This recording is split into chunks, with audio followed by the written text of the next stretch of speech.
Hello, and welcome to Astronomy 100. In this segment, we're going to continue our discussion of binary star systems.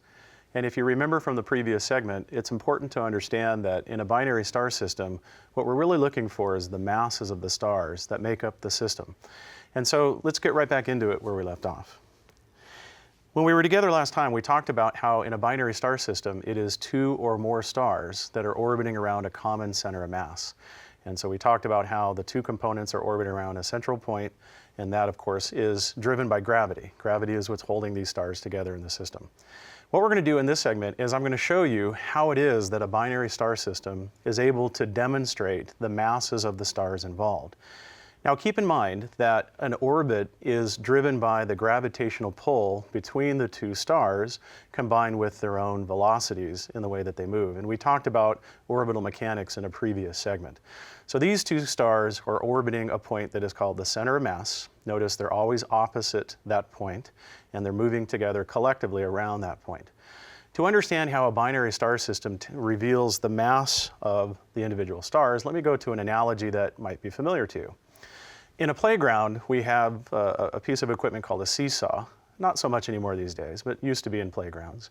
And if you can imagine, if we have a seesaw where there are two masses on either end being supported by the middle, what happens is if these two masses are identical, in other words, if they are the same mass, then what we have is a perfect balance between the two masses, and that balance point between the two masses is equal distance from the masses themselves. So in other words, this distance from mass 1 to the balance point is equal to the distance from mass 2 to the balance point, because the masses are equal. However, if we switch to one mass being much larger than the other mass, for instance, if this mass is quite a bit more and this one is comparatively less, then what happens is the system can no longer balance at the midpoint, and what happens is if we try to, it's going to do something like that. What we can do is we can reestablish a perfect balance by shifting what's called the fulcrum, the pivot point, and the rule is that you always shift the pivot point closer to the larger mass.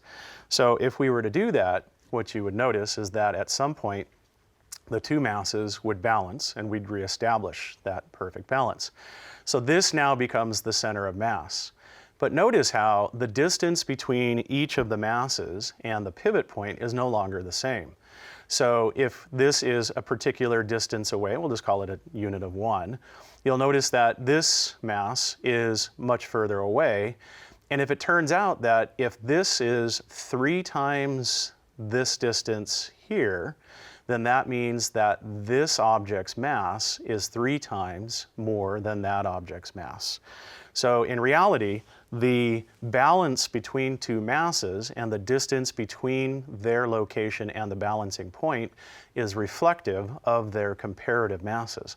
So again, if this one is 3 times greater than this one, then the distance is actually 1/3 as close, or you could say that this is 3 times further away to reestablish that balancing point. Now remember, in a binary star system, what's happening is we're witnessing two stars moving in an orbit, and remember that they have a common center of mass right here. And you notice that each star is moving relative to that point. So this red star has an orbit relative to that point. The blue star has an orbit relative to, again, of that point.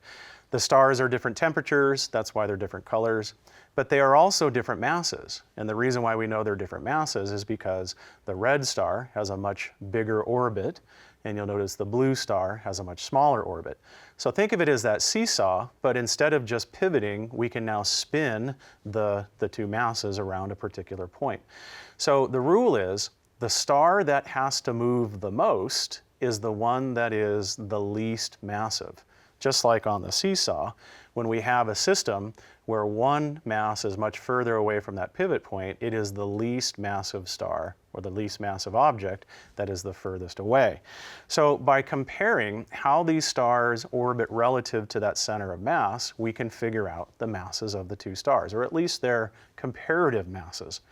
If these two stars were identical in mass, then their distances from this point would be identical, the orbits would be identical, and it would look very much like they are doing the same thing. So by witnessing a star and going around a center of mass compared to another star, we can actually get some information revealed about the masses of the stars. And remember, it's because gravity is determined by the masses of the stars that are involved. The strength of gravity is determined by their masses. In a binary star system where we can actually see all of this happening, that becomes very convenient, and we can make our measurements and we can make our calculations, and everything is good. So I'm going to show you one of the challenges that occurs, because in many cases in a binary star system, the stars are relatively close together, but they're also very, very far away from us so that we can't actually see them as two individual stars. So let me show you what we do in that scenario. Let's start with a picture. This is a photograph of what seems like one star, but in reality there are actually two stars. The problem is they're so close together from how we see them, and they're very far from us here on Earth, that we can't see the individual dots. Both stars and their light blend together to make what looks like one spot of light. Even in a very powerful telescope, we can't reveal the individual stars. We're stuck with one spot of light. Now, in nature, if these two stars are orbiting around each other in a particular way, then we can take advantage of a scenario that occurs. So let me animate this for you. Imagine that these are the two stars that together make up one spot of light on the sky. Let's say we could get close enough to them to see them individually.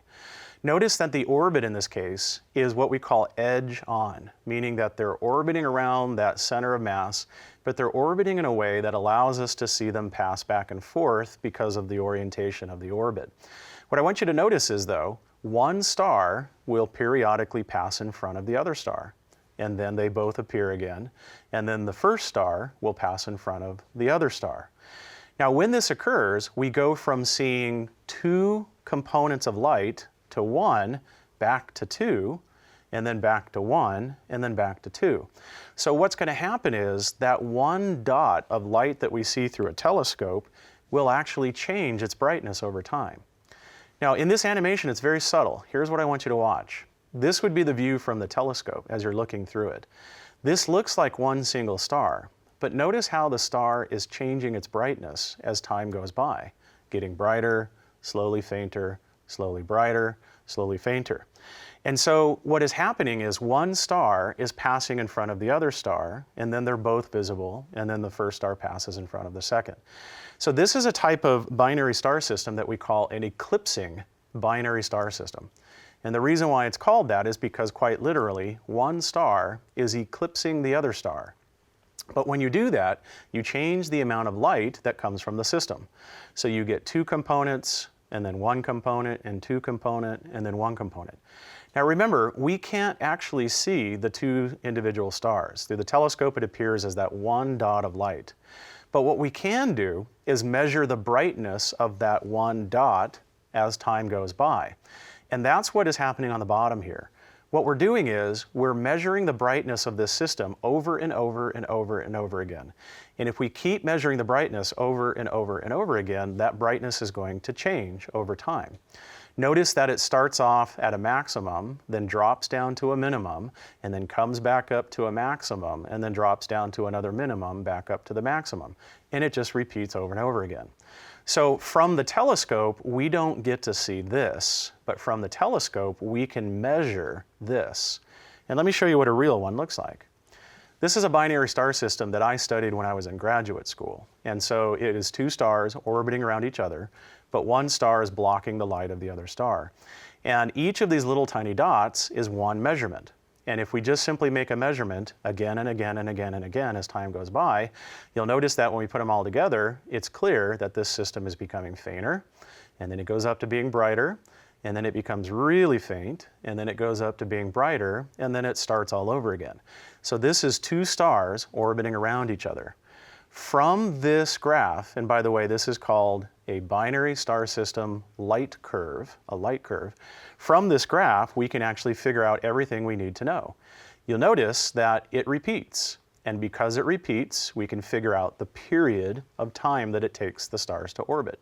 We can also figure out the distance each star is from the center of mass. That can actually be translated from this type of light curve. So everything we would normally see with our own eyes can be revealed, even though we can't see the individual stars, can be revealed through the light curve. So astronomers have found a way to work around that particular problem. Now, when all of this is put together, what we can end up doing is determining the masses of the stars. I won't bother you with the complicated math here, but the idea is, on the right, this is how the stars' masses compare to each other. And on the left, this is part of Kepler's third law. If you remember, we talked about Kepler in a previous segment. And so the masses of the stars are related to their orbital distances from each other and the period of how long it takes them to orbit. So if we know this, and if we know this, mathematically, we can substitute this into here, and we can get the individual masses. So in a binary star system, we can determine the masses of the individual stars. Now, when we determine the masses of stars, and we can do this for many thousands of stars, there is an important relationship that was discovered that I want to end our segment with. So let's take a look at that. Many years ago, as we started to measure the masses of lots and lots of stars, one of the things that we were curious about is comparing the mass of a star with the amount of energy that it produces. Remember, luminosity is the amount of energy that a star is giving off. And what we did was we created a graph. And this graph that you see here on the right, each of these dots represents a star. What we did was we measured the mass of the star and the luminosity of the star, and then put it in the graph. Do it again, and again, and again. And what I want you to notice is that all of the measurements create dots that make a nice line. Now, what the line is telling us is that there is a relationship between the mass of a star and the luminosity of the star. For instance, you'll notice the numbers are getting bigger as we go to the right. These are stars that are 1/10 the mass of the Sun. These would be stars that are the same mass as the Sun. And these would be stars that are 10 times the mass of the Sun. These are luminosities going from just a tiny fraction, 1/1000th the energy of the Sun, to equal the energy of the Sun, 10 times, 100, 1,000, 10,000, 100,000. So notice that the graph is a line. So what that means is if we were to figure out the mass of a star, we can now also figure out the star's luminosity. So if we simply plug in one particular number, we can determine the other number. So what this shows us is that stars have masses that are dependent on their luminosities. Or, if you put it another way, a star that is more massive is also going to be a star that gives off more energy. So stars that are more massive are also stars that give off more energy. So there seems to be a correlation between the mass of a star and the amount of energy that it gives off. This very important discovery is going to be something that is going to be very useful at some particular point. And as we get deeper into the subject matter of the semester, we're going to see how this mass-luminosity relationship can help us learn many different things about the stars themselves. But we're almost out of time, so we're going to leave that topic for another segment. I hope you'll join me.